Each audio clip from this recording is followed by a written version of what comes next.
Assalamualaikum warahmatullahi wabarakatuh. Perkenalkan, nama saya Surya Aryo Pratama dengan NPM 2022 111090.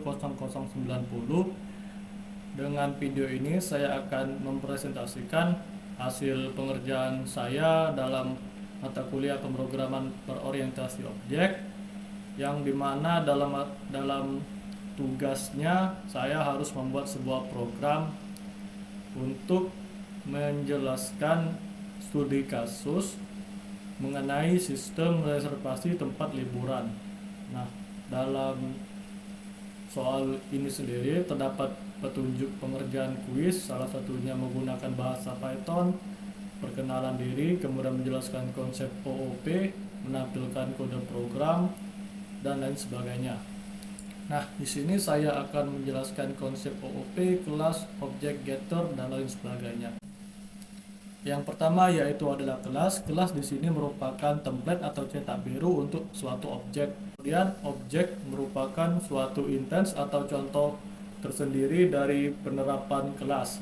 Kemudian getter adalah sebuah metode yang digunakan untuk mendapatkan atau mengakses suatu nilai pada suatu atribut atau properti objek.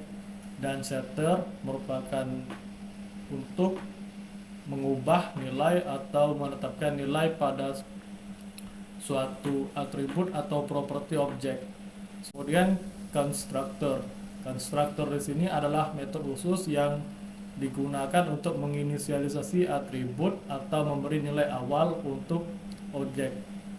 Dan selanjutnya destructor, yaitu adalah untuk membersihkan atau melakukan tindakan pembersihan sebelum objek dihapus dari memori. Destructor di sini dipanggil saat objek dihancurkan atau dihapus.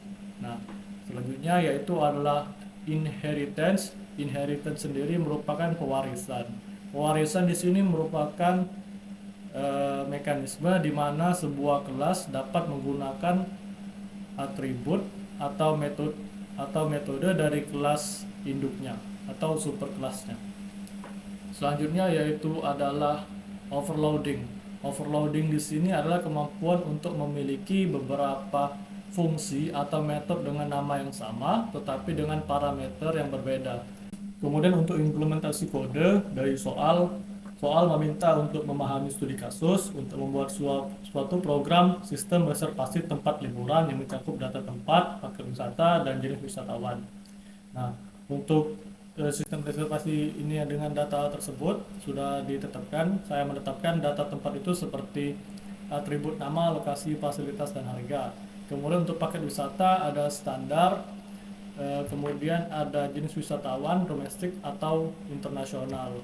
Nah, kemudian untuk struktur program menentukan kelas utama travel agency sudah dibuat. Di sini merupakan main class. Nah, untuk penambahan atribut seperti nama, lokasi, dan fasilitas dan harga itu ditetapkan di bagian destination. Nah, di destination sendiri memiliki atribut nama, lokasi, location, facilities, price, package, dan type. Ini package dan type untuk memenuhi data paket wisata dan jenis wisatawan. Selanjutnya yaitu adalah membuat sebuah subclass international tourist untuk wisata internasional dengan harga khusus. Nah, international tourist ini saya jadikan inheritance sesuai dengan soal bagian 3 implementasi konsep OOP, yaitu membuat subclass untuk international tourist yang memiliki aturan harga yang berbeda. Saya menetapkan destination sebagai parent atau induk kelas untuk international tourist karena di destination terdapat atribut harga. Nah, untuk membedakan atau memiliki harga yang khusus pada international tourist, saya menambahkan seperti pajak internasional atau pajak untuk melakukan turis internasional tersebut.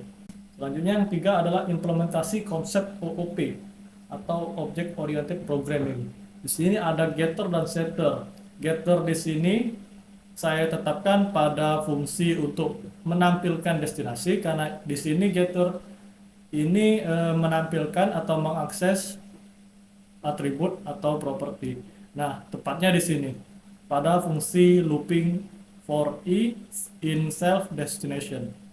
Di sini setiap setiap nilai yang terdapat pada destination. Destination ini dalam bentuk list. Nah, dalam list tersebut akan di looping per indeks. Setiap indeks tersebut misal 0 dan 1, maka menampilkan atribut-atributnya seperti namanya, lokasi, harga, package, dan type.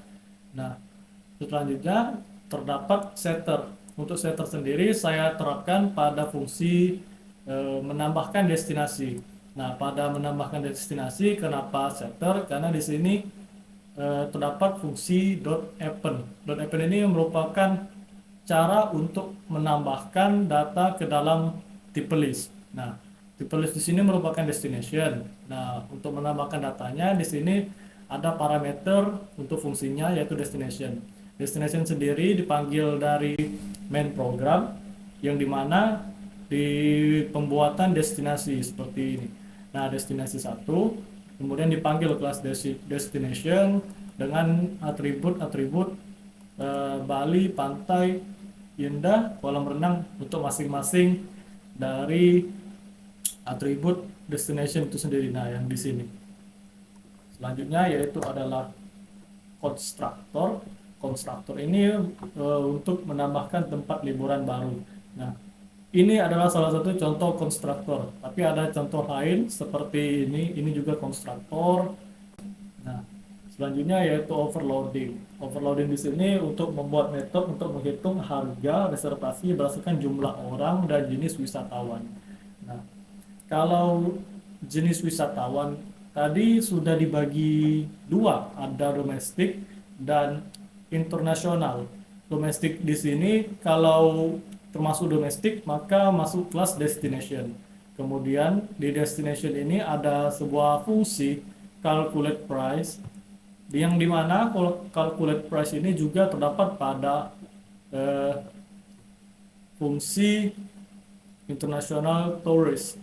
Nah, dari fungsi international tourist ini terdapat overloading dengan parameter yang berbeda, yang dimana parameter international tourist ini memiliki international fee.